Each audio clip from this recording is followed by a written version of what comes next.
Now, over the years, I've learned that the words I say to myself hit the hardest and last the longest. What you say to yourself about yourself matters. So watch your mouth. Anything you repeatedly say to yourself, you will eventually believe, whether it's good or bad. So watch your mouth. Who do you say you are? Who do you say you're not? Watch your mouth. Are you proclaiming gratitude, health, and prosperity? Or are you declaring resentment, sickness, and hardship? Watch your mouth. Do your words encourage you towards something better, or do they discourage you towards something worse? Watch your mouth.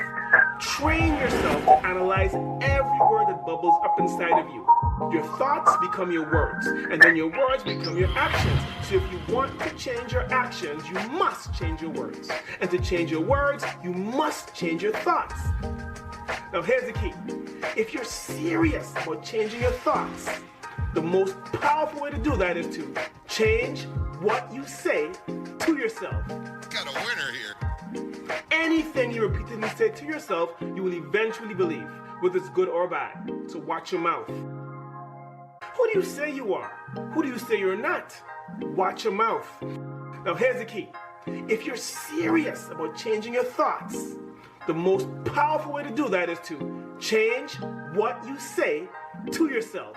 So watch your mouth.